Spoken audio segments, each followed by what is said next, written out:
నమస్తే. Welcome to Sakshi education. This is Ram. దేశంలోనే అత్యధికంగా గురుకులాలు ఉన్నటువంటి స్టేట్ తెలంగాణ.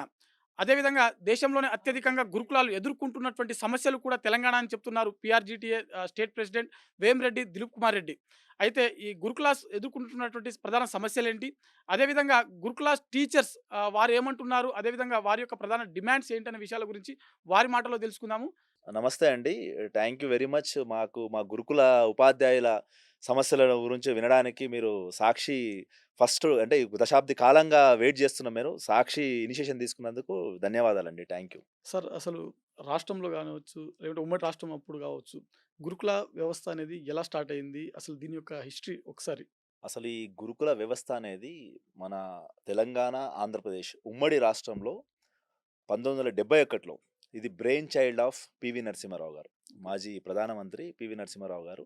మన ఆంధ్రప్రదేశ్‌లో 2 ప్లేస్‌లో, మన తెలంగాణ ముఖ్యంగా ఓకే. సర్వేలో నల్గొండ జిల్లా సర్వేలో స్టార్ట్ చేయడం జరిగింది. అంటే దీనిదేంటంటే సామాజికంగా, ఆర్థికంగా వెనుకబడి ఉన్న పిల్లలు హ్మ్. మంచి వాళ్ళకి నాలెడ్జ్ మంచిగుండి అంటే చాలా చదువులో చాలా ముందుండి, వాళ్ళ సామాజికంగా వెనుకబడిన పిల్లల కొరకు స్టార్ట్ చేసింది యాక్చువల్లీ ఇది ఓకే. సర్వేలో. ఓకే. సో, అక్కడ నుండి స్టార్ట్ అయిన గురుకులాలు ఇప్పుడు డ్రాస్టిక్‌గా ఏమైందంటే తెలంగాణ వచ్చిన తర్వాత అంటే తెలంగాణ రాకముందు ఒక 150, 200 వరకున్న గురుకులాలు తెలంగాణ వచ్చిన తర్వాత అప్పుడున్న ప్రభుత్వం ఏకంగా 1000 పైచిలుకు, ఓకే. 1000 పైచిలుకంటే దాన్ని విడదీశారు. ఎలా అంటే సోషల్ వెల్‌ఫేర్ అని, హ్మ్. బీసీ వెల్‌ఫేర్‌లో, హ్మ్. మైనారిటీ వెల్‌ఫేర్‌లో, హ్మ్. మళ్ళా జనరల్ గురుకులాలు, ట్రైబల్ వెల్‌ఫేర్ ఇలా అన్ని 5 సొసైటీల వారీగా విడదీసి ఒక 5 సొసైటీల ద్వారా 1000 పైచిలుకు గురుకులాలు స్టార్ట్ చేయడం జరిగింది. ఓకే. అప్పుడే అంటే 2016లో స్టార్ట్ చేసి ఫస్ట్ రిక్రూట్‌మెంట్ ద్వారా గాకుండా ఔట్‌సోర్సింగ్ పద్ధతిలో తీసుకొని తర్వాత 2018, 19, 21 మొన్న 24 ఓకే. వరకు ఒక 4 రిక్రూట్‌మెంట్‌లో వీళ్ళందరినీ తీసుకున్నారు. ఓకే. సో, ఈ స్టాఫ్ రిక్రూటింగ్ తయారైంది. కానీ ఒక్కటి ఏమైందంటే ఇక్కడ మనం ఏదైనా స్టార్ట్ చేసినప్పుడు ఎగ్జాంపుల్ ఒకటి తీసుకుందాం. మోడల్ స్కూల్స్ తీసుకుందాం. అవును. ఫస్ట్ ఏం చేశారు? ఇన్‌ఫ్రాస్ట్రక్చర్ డెవలప్‌మెంట్ చేయాలి. ఓకే. అంటే మనం సెంట్రల్‌లో ఎన్‌వీఎస్‌లు అవి చూసుకున్నప్పుడు, అవును. నవోదయ విద్యాలయ సమితులు ఇవన్నీ అవును. చూసుకున్నప్పుడు, స్కూల్ చూసుకున్నప్పుడు ఫస్ట్ ఇన్‌ఫ్రాస్ట్రక్చర్ డెవలప్ చేసుకొని తర్వాత స్కూల్ స్టార్ట్ చేశారు. కానీ ఇక్కడ ఏం జరిగిందనంటే స్కూల్ స్టార్ట్ చేసి తర్వాత ఇన్‌ఫ్రాస్ట్రక్చర్ వెతకడం స్టార్ట్ చేశారు. అంటే దీని పర్యవసానం ఏమైందనంటే 1000 గురుకులాలలో దాదాపుగా 600 పైచిలుకు గురుకులాలు అంటే ఇన్‌స్టిట్యూషన్స్, స్కూల్స్ కావచ్చు, జూనియర్ కాలేజ్‌లు కావచ్చు, డిగ్రీ కాలేజ్‌లు కావచ్చు, ఇవన్నీ కూడా రెంటెడ్ బిల్డింగ్స్‌లో నడుస్తున్నాయి. ఒక ప్రెజెంట్. ప్రెజెంట్ హ్మ్. ఇప్పుడు ఇదే ఏరియా చూసుకుంటే మనం జూబ్లీ హిల్స్ లా నడవాల్సిన గురుకులం ఒక జూబ్లీ హిల్స్ పేరుతో నడవాల్సిన గురుకులం ఎక్కడ ఉందనంటే అది హ్మ్. సిటీ ఔట్‌స్కట్స్‌లో ఏదో ఒక పాత హ్మ్.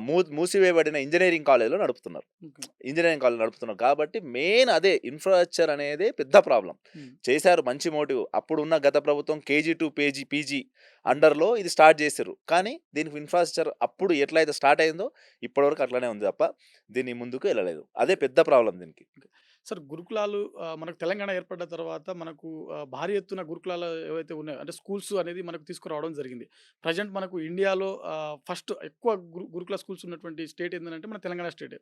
సో, ఈ గురుకుల ప్రెజెంట్ ఏవైతే ఉన్నాయో వీటిలలో ప్రధానంగా స్టూడెంట్స్ కావచ్చు, లేకపోతే ఉపాధ్యాయులు కావచ్చు ఎదుర్కొంటున్నటువంటి ప్రధాన సమస్యలు ఏంటి అనంటే మీరేమంటారు? ఇప్పుడు యాక్చువల్లీ గురుకులాలనేది సమస్యల కుంపటిలో ఉంది. అంటే అది నార్మల్‌గా లేదు. ఓకే. Boiling point. ఓకే. ఎందుకనంటే చెప్పాను కదా! ఇందాక ఫస్ట్ ఇన్‌ఫ్రాస్ట్రక్చర్ ప్రాబ్లమ్. ఓకే. అంటే గురుకులాలు స్టార్ట్ చేశారు. హ్మ్. ఒకటి ఇందాక చెప్పినట్టు గురుకులాలు సోషల్ వెల్‌ఫేర్ అని, ట్రైబల్ హ్మ్. వెల్‌ఫేర్ అని, బీసీ వెల్‌ఫేర్ అని, మైనారిటీ వెల్‌ఫేర్ అని, జనరల్ గురుకులాలని హ్మ్. 5 రకాలమైన గురుకులాలున్నాయి. హ్మ్. అంటే మేమేమంటామంటే సింపుల్‌గా దీన్ని స్టార్ట్ చేసే ముందు ఒక చిన్న సర్వే చేసేదుండే. ఓకే. ఒకటి హ్మ్. సింపుల్ లాజిక్ చెప్తాను మీకు.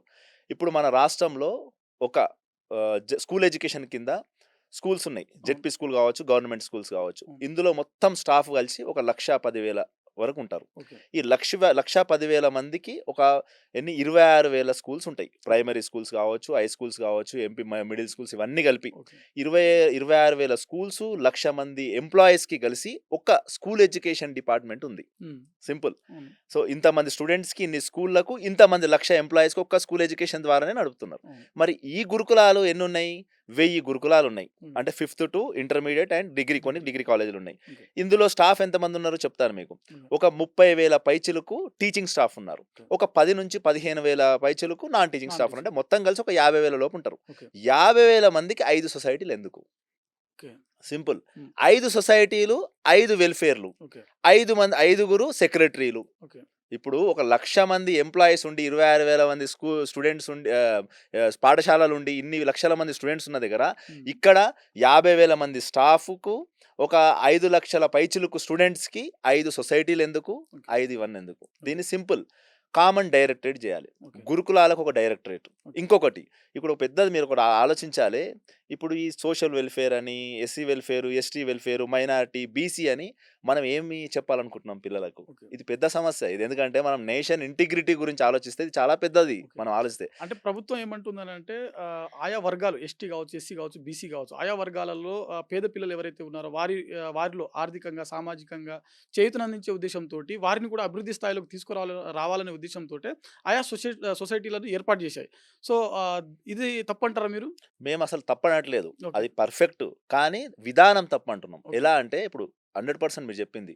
ఓకే. వెనుకబడిన తరగతులు అంటే బడుగు బలిగిన వర్గాల గురించే స్టార్ట్ చేశారు. అవును. కానీ నేను చెప్పేదేందనంటే ఓకే. తెలంగాణ రెసిడెన్షియల్ స్కూల్స్ హ్మ్. అని స్టార్ట్ చేయండి. ఓకే. మీరు ఎంత రిజర్వేషన్ ఇవ్వాలనో అంత ఇవ్వండి. ఓకే. అంటే బీసీ పిల్లలకింత, ఎస్సీ పిల్లలకింత, ఎస్టీ పిల్లలకింత అన్ని ఇవ్వండి. ఓకే. ఇచ్చిన తర్వాత ఒక పిల్లోడు స్కూల్లోకి ఇంటేక్ అయ్యేంత వరకే ఆ రిజర్వేషన్ ఉండాలి. ఓకే. దాని తర్వాత పిల్లోళ్ళందరూ కలిసి చదువుకోవాలి. ఓకే. నేననేది అది. ఎందుకంటే ఇది మన రాష్ట్ర, దేశ సమగ్రతకు సంబంధించిన విషయం కాబట్టి చెప్తున్నా. ఎందుకంటే మేము చూస్తున్నాం. ఇక్కడ మేము గ్రౌండ్‌లో ఉన్నాం. క్షేత్రస్థాయిలో వర్క్ చేస్తున్నాం కాబట్టి అవును. ప్రభుత్వానికి నివేదిస్తున్నాం. ఏందనంటే ఇప్పుడు మనం ఒక పిల్లోడిని మైనారిటీ అని తీసుకుంటున్నాము. వాడు ఎప్పటికీ ఒక మైనారిటీ కాకుండా బీసీ అని తీసుకుంటాము. ఎస్సీ అని తీసుకుంటాం. ఎస్టీ. వాడు ఒక 5థ్ క్లాస్ నుంచి ఇంటర్ వరకు అందులోనే ఉంటాడు. అంటే నాది ఎస్సీ వెల్‌ఫేర్‌లో చదువుతున్నా, నేను ఎస్టీ వెల్‌ఫేర్‌లో చదువుతున్నా, నేను మైనారిటీ చదువుతున్నా. ఆ మైండ్ సెట్‌తోనే ఉంటాడు. అలా కాకుండా నేనేమంటున్నా అంటే మంచిది. గవర్నమెంట్ తీసుకున్న నిర్ణయం చాలా మంచిది. కానీ ఇంటేక్ వరకే ఉండాలది. దీని పేరు మార్చాలి అనేది. అంటే కులాల వారికి ఇప్పుడు నేను అనడం కాదు ఇది.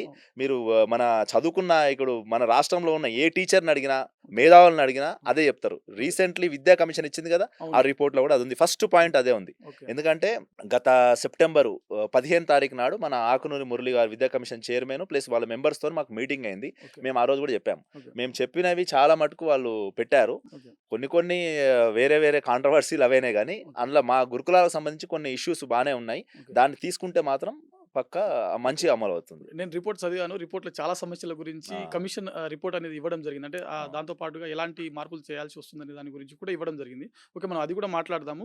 అయితే మనకు ప్రస్తుతం అసలు గురుకులాలలో ఒక గురుకులం ఉందండి. ఫర్ ఎగ్జాంపుల్ ఒక స్కూల్ ఉంది. సో, ఎంతమంది ఫ్యాకల్టీస్ ఉండాలి?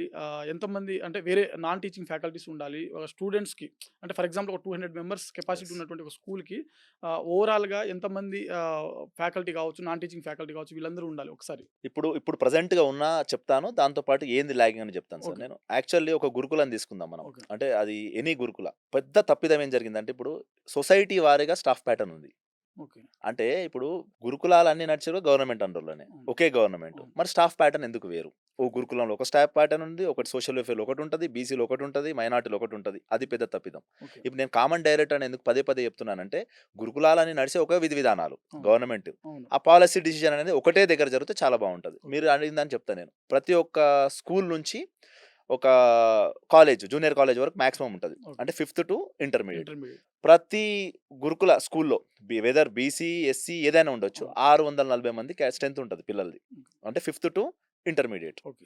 వెదర్ ఎనీ గ్రూప్ కావచ్చు 5థ్ నుంచి. ఓకే. 640కి ఒక 8 మంది టీజీటీలు ఉంటారు. అంటే okay. Trained graduate teacher. Okay. వాళ్ళు 5థ్, 6థ్, 7థ్‌కి చెప్తారు. ఓకే. మిగతా పోస్ట్ గ్రాడ్యుయేట్ టీచర్స్ ఉంటారు. వాళ్ళు 8థ్, 9థ్, 10థ్‌కి చెప్తారు. ఓకే. మిగతా జేఎల్స్ ఉంటారు. ఓకే. ఇప్పుడు జేఎల్స్ ఎలా ఉంటారంటే సైన్స్ కాలేజ్‌లో 8 ఉంటారు. కామర్స్ మన ఆర్ట్స్ కాలేజ్‌లో 7 మంది ఉంటారు. ఓకే. అంటే ఈ స్టాఫ్ ప్యాన్ అట్లా ఉంటది. దాని తర్వాత వీళ్ళకు మన స్కూల్ లెవెల్‌లో ఏముంటదంటే ఆర్ట్, క్రాఫ్ట్, మ్యూజిక్ టీచర్స్ ఉంటారు. ఓకే. లైబ్రేరియన్స్ ఉంటారు. ఓకే. పీఈటీలు, పీఈడీలు వీళ్ళందరూ ఉంటారు. ఓకే. ఇవన్నీ బానే ఉన్నాయి. అంటే టీచింగ్ మీద ఓకే. అంటే ఒక జనరల్ స్కూల్ ఎలా నడవాలో అది చేశారు. ఓకే. కానీ ఇది గురుకుల అంటే రెసిడెన్షియల్ సిస్టమ్. ఓకే. అంటే పిల్లోడు ఇక్కడ 24/7 ఉండాలి. ఓకే. దానికి అనుగుణంగా ఫస్ట్ ఇప్పుడు రెసిడెన్షియల్ అనంగానే మనకేమొస్తది? మనం బస్సు బయట చూస్తుంటాం. అవును. రెసిడెన్షియల్ సిస్టము చాలా ఎందుకు పెట్టారంటే రెసిడెన్షియల్‌లో చదువుకొని పిల్లోళ్ళు మంచి మంచి సీట్లు కొట్టారంటారు. ఇక్కడ అవును. కొడుతున్నారు. ఓకే. కానీ ఒక బేసిక్ థింగ్ మర్చిపోయారు. మనం ఇక్కడ ఫుడ్ పెడుతున్నాం. అవును. షెల్టర్ ఇస్తున్నాం. అవును. మరి ఫుడ్డు, బెడ్డు ఇచ్చినప్పుడు దానికి తగ్గట్టుగా పోస్టులుండాలా? వద్దా వాళ్ళను? ఉండాలి. వాళ్ళని ఎవరు చూడాలి మరి? హ్మ్. ఇప్పుడు ఏం చేస్తున్నారంటే ఇక్కడ జరిగేదేంటంటే టీచర్లు. హ్మ్. ఒక టీచరు వాడు పీజీ చేసి, ఒక టీచరు బీఎడ్ చేసి, చదువు చెప్పడానికి ప్రిలిమ్స్, టీఎస్‌పీఎస్‌సీ ద్వారా హ్మ్. మేము మా సంఘం చెప్తాను సంఘం గురించి కూడా గత 2 ఏండ్ల నుంచి మేము ప్రతి ఒక్క అధికారికి, పొలిటికల్ లీడర్స్‌కి గాని, ముఖ్యమంత్రి వరకు గాని చెప్పడం ఏం జరిగిందంటే, గురుకులాలలో పనిచేస్తున్న ఫ్యాకల్టీ ఎవరైతే ఉన్నారో వాళ్ళందరూ కూడా government employees. They are recruited by TGPS. TGPSC plus recruitment board. Okay. అంటే రెసిడెన్షియల్ రిక్రూట్‌మెంట్ ట్రైబ్ అని ఒక బోర్డ్ పెట్టారు. ఓకే. ఆ బోర్డ్ ద్వారా వచ్చారు. ఎలా వచ్చారు? ప్రిలిమ్స్ రాసి, మెయిన్స్ రాసి, ఇంటర్వ్యూ ద్వారా సెలెక్ట్ అయ్యి వచ్చారు. ఏం ఆశతోనంటే మేము ఒక పేద విద్యార్థులకు చదువు చెప్పాలి అనే విధంగా వచ్చారు. కానీ ఇక్కడికొచ్చిన తర్వాత ఏం జరుగుతుందంటే, ఒక టీచరు ఎగ్జాంపుల్ చెప్తాను నేను. ఓ టీచరు టీచింగ్ చేయాలి. హ్మ్. టీచింగ్ చేసిన తర్వాత టీచింగు పక్కన పెడితే, నాన్ టీచింగ్ డ్యూటీస్ పిచ్చి పిచ్చిగా ఉన్నాయి. ఓకే. పిచ్చి పిచ్చిగా అంటే చెప్తాను. ఫస్ట్ డ్యూటీ నిన్న సోషల్ మీడియాలో చాలా వైరల్ అవుతుంది. మీకు చూపిస్తాను. ఒక ఓకే. టీచర్ గురుకుల టీచర్ ఏమేమి డ్యూటీలు చేయాలని. ఫస్ట్ వాడు పిల్లోని మన లోకో పేరెంట్ అంటే హౌస్ మాస్టర్. ఓకే. అంటే వాళ్ళ తల్లిదండ్రులు అప్పజెప్పిపోతే ఆయన తీసుకోవాలి, రిసీవ్ చేసుకోవాలి, పెట్టుకోవాలి. ఓకే. వానికి ఏ మంచి చెడు జరిగినా ఆయన్నే ఓకే. కారణం. ఓకే. రెండోది హౌస్ మాస్టర్ డ్యూటీ అంటారు. తర్వాత వచ్చి డెప్యూటీ వార్డెన్ డ్యూటీ. ఓకే. అంటే వార్డన్స్ లేరు ఓకే. గురుకులాల. హ్మ్. అంటే నువ్వు మ్యాథమెటిక్స్ లేకుంటే సైన్స్ పీజీ చేసిన టీచర్‌ని మన పేద పిల్లలకు చదువు చెప్పాల్సిన టీచర్‌ని నువ్వేం చేస్తున్నావు? వార్డెన్ డ్యూటీకి చేస్తున్నావు. ఒక 3 నెలలు సంవత్సరంలో 3 నెలలు ఒక్కొక్క టీచర్‌కి వార్డెన్ డ్యూటీ ఇస్తున్నారు. ఇప్పుడు ప్రెజెంట్ అన్ని స్కూళ్ళల్లో. ఎగ్జాక్ట్‌లీ. ఒక ఓకే. మైనారిటీలో తప్ప మైనారిటీలో ఏందనంటే వాళ్ళు వార్డెన్ ఇన్సెప్ట్ చేసుకున్నారు. వార్డెన్స్ ఉన్నారు. ఓకే. అక్కడ ఉన్నారు. మిగతా గురుకులాలన్నిట్లలో కూడా వార్డెన్ డ్యూటీ చేస్తున్నారు టీచర్స్. ఓకే. మీరే చెప్పండి. ఒక ఒక మ్యాథమెటిక్స్ టీచర్ ఎగ్జాంపుల్ తీసుకుందాం. ఒక మ్యాథమెటిక్స్ టీచరు ఒక 3-4 నెలలు, 5 నెలలు ఒక సంవత్సరం అకాడమిక్ ఇయర్‌లో ఎంతుంటదండి మనకు? 220 డేస్ ఉంటాయి. 220 డేస్. 220 డేస్‌లో ఒక మ్యాథమెటిక్స్ టీచర్‌ని ఒక 90-100 డేస్ నువ్వు వార్డెన్ డ్యూటీ చేయిస్తే ఎవరు లాస్ అయితున్నట్టు ఇక్కడ లెక్క? Students loss. ఎగ్జాక్ట్‌లీ. స్టూడెంట్‌కి లాస్ అయితుంది. అవును. అలానే సైన్స్ టీచర్ తీసుకుంటాడు, మ్యాథమెటిక్స్ టీచర్ కాదు, సోషల్ టీచర్ అలానే నడుస్తుంది. ఓకే. అంటే ఇక్కడ ఏందనంటే ఒకటి చిన్న లాజిక్ ఏం మిస్ అయితురంటే, మేమేదో టీచర్స్‌కి బర్డెన్ చేస్తున్నాము, లేకపోతే టీచర్స్ చేయలేకపోతున్నారు, టీచర్స్ పని చేయాలంటున్నారు. కానీ అల్టిమేట్‌లీ లాస్ ఎక్కడైతుందంటే టీచర్ చేస్తాడు. ఓకే. ఇప్పుడు ఆయనకు స్కూల్‌కి రావాలి, వార్డెన్ డ్యూటీ కాకుండా ఇంకో డ్యూటీ చేపిస్తున్నారు. సరే బాధ అనిపిస్తది. నేను చదువుకొనొచ్చినా, పిల్లలకి చెప్పలేకపోతున్నా. కానీ ఇక్కడ లాస్ అయ్యేదంటే అల్టిమేట్‌లీ స్టూడెంట్ లాస్ అవుతుంది. ఓకే. డెఫినెట్‌లీ స్టూడెంట్ లాస్ అయితది. ఇది గమనించాలి. అయితే ఒకటి ఏమైతుందంటే ఇక్కడ సరే గవర్నమెంట్‌ని మనం అనలేము. డైరెక్ట్ ఎవరిని అనలేము ఇందులో. ఇందులో ఏందనంటే ఇక్కడ మన సొసైటీ వారికి అధికారులు ఇచ్చారు గదా! అవును. అధికారులతోని ఏమైతుందంటే ఇప్పుడు stake holders who are the main stake holders of their residential system పిల్లలు, పేరెంట్సు, టీచర్లు. ఓకే. మెయిన్. దాని అవును. తర్వాత ప్రభుత్వం వస్తుంటాయి, పోతుంటాయి. ఈ ముగ్గురు అనేది వీళ్ళు పర్మనెంట్ స్టేక్ హోల్డర్స్. అవును. ఇక్కడ వీళ్ళని అడగకుండా అధికారులొస్తారు. ఎలా వస్తారు? 2 ఏండ్లకు ఫారెన్ సర్వీస్ వస్తారు బయట ఓకే. నుంచి. ఓకే. ఒక ఐఏఎస్ ఆఫీసర్లు వస్తుండొచ్చు, పోతుండొచ్చు. జస్ట్ ఇప్పుడు ఎట్లా వస్తుంటే ఎఫ్ఏసీలు వస్తారు ఎక్కువ మంది. ఓకే. సో వాళ్ళకేందంటే అంత అవగాహన వచ్చేసరికే బదిలీ అయిపోతారు. ఓకే. ఉన్న అధికారులు కూడా వాళ్ళు ఏదో జస్ట్ ఉండాలి, పోవాలి, సొసైటీలో పని చేయాలి కొన్ని రోజులని వస్తారు. ఓకే. కానీ దీని మీద ఫోకస్ పెట్టి రిపోర్ట్ తయారు చేసి ఏమైనా చేద్దామనే ఇంట్రెస్ట్ ఉన్న అధికారులు లేరు బేసిక్‌గా. అధికారులు నిజంగా కూడా ఇవి వార్డెన్ డ్యూటీస్ ఇలా ఉన్నాయి, వార్డెన్స్ కావాలంటే గవర్నమెంట్ ఇస్తుండొచ్చు, చెప్పలేము. ఓకే. కాకపోతే అధికారుల లోపము ఇవి కూడా ఉంది. So okay. ఇది మెయిన్ ఇష్యూస్ ఏంటంటే మనకు నాన్ టీచింగ్‌కి డ్యూటీస్ సరిగ్గా లేవు. అంటే స్టాఫ్ లేరు, ఓకే. లేక టీచర్లు చేయాల్సొస్తుంది. ఇది సో మెయిన్. ఇటీవల మీరు ఇందాక చెప్పారు సోషల్ మీడియాలో బాగా వైరల్ అవుతున్నటువంటి ఒక ఫ్యాకల్టీ సంబంధించినటువంటి ఒక మ్యాటర్ అంటే ఇష్యూ వాళ్ళు రిజైన్ చేయడం జరిగింది. హ్మ్. ఆర్ట్ టీచర్ అనుకుంటాను మేబీ. ఎగ్జాక్ట్‌లీ. అయితే వారు మెన్షన్ చేసినటువంటి విషయం ఏంటంటే గతంలో వారు పనిచేసినటువంటి అంటే వేరే ఒక మీడియాలో పనిచేశారు. ఆ తర్వాత పిల్లలకి మ్యూజిక్ నేర్పించాలనే ఉద్దేశంతోటి వారు ఈ గురుకుల సొసైటీకి రావడం జరిగిందని చెప్పి వాళ్ళు మెన్షన్ చేయడం జరిగింది. అయితే ప్రధానంగా వారు ఆరోపించినటువంటి విషయం ఏంటంటే వారికి వార్డెన్ డ్యూటీలు వేయడము, అదేవిధంగా కేర్ టేకర్ వేయడం, అదేవిధంగా పిల్లలకు బయట ఏదైనా ఎగ్జామ్స్ జరిగినప్పుడు కూడా వీరే పిల్లల్ని తీసుకురావడం అనేది ఇవన్నీ దాంట్లో మెన్షన్ చేయడం జరిగింది. సో, అసలు ఆ డ్యూటీస్ అన్నీ కూడా ఎవరు చేయాలి? ఈ మ్యూజిక్ టీచర్లు కావచ్చు, లేకపోతే టీచర్లు ఇప్పుడు మీరన్నట్టు మ్యాథ్స్ టీచర్, ఫిజిక్స్, కెమిస్ట్రీ ఈ టీచర్స్ ఎవరైతే ఉన్నారో వీరు చేయాల్సినటువంటి డ్యూటీస్ ఏంది? పర్ డే ఒక ఫ్యాకల్టీకి ఎన్ని అవర్స్ డ్యూటీ ఉంటుంది? Exactly for example. నేను మొత్తం చెప్తాను సార్. యాక్చువల్ ఏందంటే నాకు గూడా వచ్చింది. ఆ మేడము ఓకే. మన మ్యూజిక్ టీచరు ఓకే. రిజైన్ చేసినప్పుడు పోస్టు మన సోషల్ మీడియాలో వైరల్ అయింది. అవును. యాస్ ఏ గురుకుల సంఘ లీడర్‌గా, ప్రెసిడెంట్‌గా నాకు గూడా వచ్చింది ఆ పోస్టు. బాధాకరం అది చాలా. ఓకే. ఎందుకంటే ఆమె మీడియాలో పనిచేసింది. తర్వాత మ్యూజిక్ టీచర్‌గా పనిచేసింది. క్లాసెస్ చెప్పింది. అవును. మన పేద పిల్లలకు చెప్దాము అనేది జాబ్ వచ్చింది ఆమెకు. అవును. చేసింది కొన్ని రోజులు. కానీ ఏమైతుందంటే సంస్థాగత లోపాలు. ఇప్పుడు ఏం జరుగుతుందంటే ఒక 18 మంది టీచర్లున్నారు. అవును. దాంతో పాటుగా లైబ్రేరియను, art teacher, craft teacher, music teachers ఉంటారు. ఓకే. వాళ్ళొచ్చినప్పుడు ఏం జరుగుతుందంటే ఏదైనా చిన్న పనొచ్చిందనుకోండి, హ్మ్. ఎక్కడికైనా పిల్లల్ని తీసుకెళ్ళాలి బయటికి. ఓకే. అప్పుడేమంటారు maths teacher is busy with maths classes, science teacher is busy with science classes. అది కాకుండా ప్రిన్సిపల్ ఏం చేస్తారంటే, హ్మ్. అంటే అది ప్రిన్సిపల్ లోపం కాదది. ఓకే. సంస్థగా చెప్తా వ్యవస్థ అలా ఉంది. ఓకే. సో, ఆమెను పంపిస్తారు. అంటే ఏ పనొచ్చినా గాని ఎందుకులే మ్యూజిక్ ఏం నేర్చుకొని ఏం జేస్తారు? హ్మ్. ఏందమ్మా ఆర్ట్ టీచరు, మ్యూజిక్ ఏముంటది? ఎళ్ళండి. హ్మ్. కేర్ టేకర్ గావచ్చు, హౌస్ మాస్టర్ అలాంటి అంటే నాన్ టీచింగ్ డ్యూటీస్ అనే ఇస్తారు. ఓకే. దీనికి సింపుల్ సొల్యూషన్ ఒకటే. ఓకే. ఇప్పుడు విద్యా కమిషన్ రిపోర్ట్ గూడా అందులో ఉంది. అవును. 200, 300 మందికి 200 మందికి ఒక వార్డెన్ ఉండాలని. అవును. సింపుల్ ఇక్కడ అదే చెప్తున్నా నేను. మనం రెసిడెన్షియల్ ప్యాటర్న్ చెప్పినప్పుడు మీరు మిగతా స్కూల్ చూసుకోండి. కార్పొరేట్ స్కూల్ చూసుకోండి. ఓకే. అక్కడ ఎందుకు సక్సెస్ అయితుంది? ఇక్కడ ఎందుకు లాగింగ్ అయితుందంటే అక్కడ స్టాఫ్ ప్యాటర్న్. ఓకే. ఇప్పుడు అక్కడ ఎలా ఉంటారు? జూనియర్ లెక్చరర్స్ ఉంటారు, సీనియర్ లెక్చరర్స్. సరే ఆ ప్యాటర్న్ మనం తీసుకోలేము ఇక్కడ లెక్చరర్స్‌కి. కానీ కనీసం నాన్ టీచింగ్ స్టాఫ్ అంటే వార్డెన్స్, ఓకే. డెప్యూటీ వార్డెన్స్‌ని రిక్రూట్ చేసుకోవాలి. ఓకే. Caretaker, okay. కేర్ టేకర్‌ని రిక్రూట్ చేసుకోవాలి. మెయిన్ ఒకటి ఇంపార్టెంట్ ఏందంటే ఒకటి గమనించాలి అందరూ గూడా పెద్దలు, ప్రభుత్వ పెద్దలు, అధికారులు గూడా. మనం ఇక్కడ ఏదో ఫ్యాక్టరీ ప్రొడక్ట్ చేయట్లేదు. అవును. అంటే ఏదైనా ఒక గ్లాసో లేకుంటే ఒక చెంబో ప్లాస్టిక్ చేస్తున్నాం అనుకోండి. అది పాడైపోతే మళ్ళీ దాన్ని రీఫర్బిష్ చేసి మళ్ళీ చేయొచ్చు. కానీ ఇక్కడ ఏం చేస్తున్నాం మనం?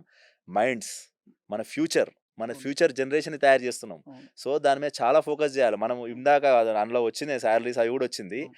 మనం ఇక్కడ పెట్టే డబ్బులు అనే ఏదైనా గాని అది చానా పెద్దదది. మనం ఎందుకంటే ఫ్యూచర్ మన కంట్రీ ఫ్యూచర్‌ని తయారు చేస్తున్నాం. కాబట్టి ఆ పసి హృదయాలను, మైండ్ సెట్స్‌ని దాన్ని చేయాలనంటే దానికి తప్పనిసరిగా కౌన్సిలర్ అనేది చాలా ఇంపార్టెంట్. ఓకే. ఇప్పుడు అదొక పెద్ద లాగింగ్ అయితుంది. సింపుల్ అండి. ఇప్పుడు ఒక గురుకులం ఎన్ని ఉన్నాయనుకోండి 1000 పైచిలుకున్నాయి. అవును.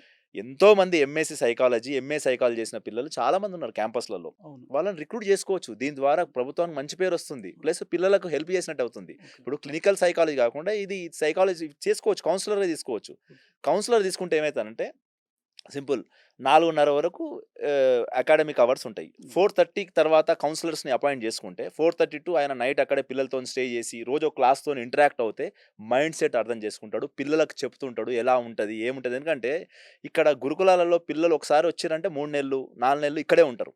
సో, వాళ్ళు పేరెంటల్ దాంతోని చాలా దూరం అయితారు. సైకలాజికల్ ఇష్యూస్ చాలా వస్తుంటాయి. ఓకే. హోమ్ సిక్ అని అవని కొత్త అవును. కొత్త పిల్లలు వచ్చినప్పుడు పంపిస్తాం గానీ, ఇంకోటి ప్రతిసారి ఇంటికెళ్ళడం గూడా కుదరని పని. అవును. సో, మనం ఇక్కడ ఏందనంటే డెప్యూటీ వార్డర్స్, కేర్ టేకర్‌లు, కౌన్సిలర్స్. ఓకే. సింపుల్.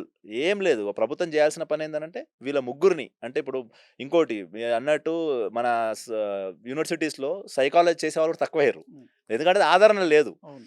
ఆదరణ లేదు కాబట్టి ఇప్పుడు ఎంఎస్‌సి సైకాలజీ, ఎంఏ సైకాలజీ చేసిన వాళ్ళని తీసుకుంటే శాంక్షన్ చేసుకోవాలి ఫస్ట్ అవును. పోస్టులు. వాళ్ళని ఎలా తీసుకుంటారు? ఔట్‌సోర్సింగా, కాంట్రాక్టా వేరే పద్ధతి. హ్మ్. అది గవర్నమెంట్ బడ్జెట్‌ని బట్టి తీసుకోవచ్చు. వాళ్ళని రిక్రూట్ చేసుకుంటే మాత్రం దానికి పెద్ద ఫుల్ స్టాప్ చెక్ పెట్టినట్టయితది. ప్రభుత్వం ఈ గురుకులాలలో ఇవన్నీ అయితున్నాయి కదా! సూసైడ్స్ అని, అవును. అవని, ఇవని. అవును. మెయిన్ థింగ్ ఏంది? మన ఫుడ్ పాయిజన్స్. అవును. ఫుడ్ పాయిజన్స్ అవుతాయి. హ్మ్. అవుతూనే ఉంటాయి. ఎందుకు అవుతుంటాయి అనంటే ఫోకస్.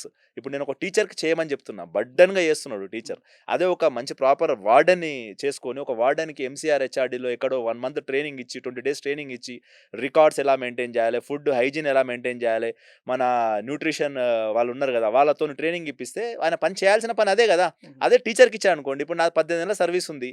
ఏదో నాకు 6 నెలలొస్తది. లేకుంటే నెక్స్ట్ 6 నెలలు చేసేస్తా, వదిలేస్తా అనే టైప్‌లో ఉంటుంది. అవును. కాబట్టి అది దాని మీద ఫోకస్ చేయాలి. Staff okay. ప్యాటర్న్ అనేది ఇంపార్టెంట్ అండి. ఓకే. సో, మనకు విద్యా కమిషన్ రిపోర్ట్ ఇచ్చినటువంటి ఏదైతే ఉందో దాన్ని నేను నిన్న చదవడం జరిగింది. మీతోటి ఇంటర్వ్యూ అన్నప్పుడు నేను దాన్ని ఒకసారి చూశానండి. అయితే అందులో మనకు ప్రధానంగా కమిషన్ మెన్షన్ చేసినటువంటి విషయం ఏందనంటే, కొన్ని స్కూళ్ళల్లో అంటే రెసిడెన్షియల్ స్కూళ్ళని ఎక్కువగా పిల్లలు ఎర్లీ మార్నింగ్ 3:00కే లేచి స్నానాలు చేయడం. అంటే వారికి సరిపడా వాష్‌రూమ్స్ కూడా లేకపోవడం అనేది దాంట్లో మెన్షన్ చేయడం జరిగింది. అసలు ఏంది అన్ని గురుకులాలలో ఇలానే ఉన్నాయా? లేకపోతే ఎక్కడ ఈ ప్రధాన సమస్య ఉంది? దీన్ని ఎలా నివారిస్తే బావుంటుంది? సార్ ప్రధాన సమస్య ఏందంటే గత 2 సంవత్సరాల నుంచి మేము గవర్నమెంట్‌కు ముఖ్యమంత్రి దగ్గర నుంచి మినిస్టర్‌లకు, వెల్‌ఫేర్ మినిస్టర్స్‌కి, మన సెక్రటరీలకు చెప్తూనే ఉన్నాం. ఎందుకంటే అన్‌సైంటిఫిక్ టైమ్ టేబుల్ ఉంది. అంటే ఇప్పుడున్న ప్రస్తుతం ఉన్న ఒక మైనారిటీలో తప్పించి మిగతా సోషల్‌లో, ట్రైబల్‌లో, బీసీ వెల్‌ఫేర్‌లో, జనరల్ గురుకులాలలో టైమ్ టేబుల్ ఎలా స్టార్ట్ అవుతుందంటే 8:00 8 గంటలకు స్టార్ట్ అవుతుంది. మరి 8 గంటలకు స్టార్ట్ కావాలంటే పిల్లలు ఎన్ని గంటలకు లేవాలి? ఇంకోటి నేను ఫస్ట్ పాయింట్ చెప్పిన ఇన్‌ఫ్రాస్ట్రక్చర్ అనేది లేదు. ఇప్పుడు 1:20 అని మనం యేసుకున్నాం. గురుకులాలు స్టార్ట్ చేసినప్పుడు ఒక బాత్రూము, వాష్‌రూము ఒక 20 స్టూడెంట్స్ వాడాలని యేసుకున్నాం. ఇప్పుడు రెంటెడ్ బిల్డింగ్‌లో ఉన్నాయి. చాలా మటుకు రెంటెడ్ బిల్డింగ్‌లో ఉన్నాయి. ఆ రెంట్‌లు కట్టక, దాంతోని రిపేర్స్ కాక సగం బాత్రూమ్‌లకు డోర్‌లే లేవు. ఓకే. ఇంకా చెప్పాలంటే మనం చెప్పొద్దు. ఈ గర్ల్స్ స్కూళ్ళలో అయితే అధ్వానంగా ఉంది పరిస్థితి. ఓకే. సో, దాని ద్వారా ఏందంటే పిల్లలు 3 గంటలకు లేచి రెడీ కావడము, సరిగ్గా కాలకృత్యాలు తీసుకోకపోవడము, మనము ఫుడ్ ఏందనంటే పొద్దున 7 గంటలకే అది పెట్టడము, టిఫిన్ పెట్టడము, 7 గంటలకు తినడము, తొందర రావడం, మరి 8:00 తర్వాత అకాడమిక్ అవర్స్ స్టార్ట్ అయిన తర్వాత వాష్‌రూమ్‌లని ఎళ్ళడము, ఫుడ్డు ఇంకొకటి మనము మన వంట వాళ్ళున్నారు. వంట వాళ్ళు ఏమైనా పర్మనెంట్ ఎంప్లాయీసా? కాదు. అక్కడ లోకల్ ఉన్న వాళ్ళతోని చేయించుకుంటున్నాం. వాళ్ళు ఎన్ని గంటలకు రావాలి, ఫుడ్ 7 గంటలకు పెట్టాలి అనంటే ఇవన్నీ ఉన్నాయి సార్. ఈ టైమ్ టేబుల్ అనేది అన్‌సైంటిఫిక్. మొన్న మన టీచర్స్ ఎమ్మెల్సీ శ్రీపాల్ రెడ్డి గారు గూడా మన కౌన్సిల్‌లో అడిగారు. ఓకే. ప్రాపర్‌గా అడిగారు. ఎందుకంటే ఈ టైమ్ టేబుల్ అనేది ఇంకా ఈ టైమ్ టేబుల్‌లో విచిత్రం ఏముందనంటే సాయంత్రం 6 గంటలకు డిన్నర్ పెట్టడం. సాయంత్రం 6 గంటలకి ఎవరన్నా డిన్నర్ తింటరా? ఓకే. మన పిల్లలు గూడా ఎక్కడైనా 6 గంటలకు తింటరా? తింటరు. 6 గంటలకు తిన్నాక స్టడీ అవర్స్ పెట్టడం. 7:30-9 గంటల వరకు. ఓకే. 9 గంటలకు స్టడీ అవర్స్ అయిపోగానే వాడు 6 గంటలకు తిన్న అన్నము అరిగిపోతది. 9 గంటలకు ఆకలైతది వానికి. చిన్న చిన్న పిల్లలు. వాళ్ళకి ఎక్కడి నుంచి తెచ్చిపెట్టాలి 9 గంటలకు? ఇంకోటి ఇందులో టీచర్స్ గాదు స్టూడెంట్స్‌వి గూడా 7:30 నుంచి టీచర్స్‌వి గూడా 9 గంటల వరకు స్టడీ అవర్ చేసి టీచర్ ఎప్పుడు ఇంటికెళ్ళాలి? 9:00 చాలా సంఘటనలు జరిగినాయి మీకు. మొన్న మన ఎమ్మెల్సీ గారు కౌన్సిల్‌లో గూడా చెప్పిర్రు డైరెక్ట్. ఏమని చెప్పిర్రంటే, మన 9 గంటలకు టీచర్ స్టడీ అవర్ కంప్లీట్ చేసుకొని మన గురుకులాలు సిటీలో లేవు గదా!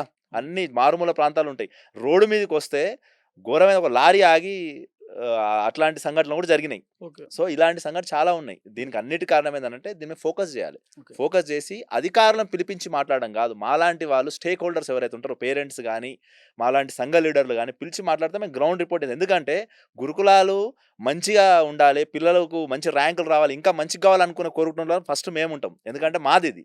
మా సంస్థ కాబట్టి మేముంటాం. కాబట్టి ఇవి కొన్ని ఉన్నాయి. ఇలాంటి సంస్థాగత లోపాలను మంచి చేసుకుంటూ పోతే గురుకులాలు చాలా టాప్ అయితాయి. ఇండియాలోనే నంబర్ 1 అయితుంది మన తెలంగాణ. సార్ బీసీ వెల్ఫేర్ అంటే ఇప్పుడు మనకు కమిషన్ ఇచ్చినటువంటి రిపోర్ట్ ప్రకారం నేను అడుగుతున్నాను. బీసీ వెల్ఫేర్ కావచ్చు, మైనారిటీ వెల్ఫేర్ కావచ్చు. సో, ఎక్కువగా ఇవి అనేది అద్దె భవనాలలో ఉన్నాయని చెప్పి మెన్షన్ చేయడం జరిగింది. సో, ప్రధానంగా అద్దె భవనాలలో మనకు స్కూల్స్ నిర్వహించడం వల్ల ఉపాధ్యాయులు కావచ్చు, విద్యార్థులు కావచ్చు ఎలాంటి సమస్యలు ఎదుర్కోవడానికి అవకాశం ఉంది?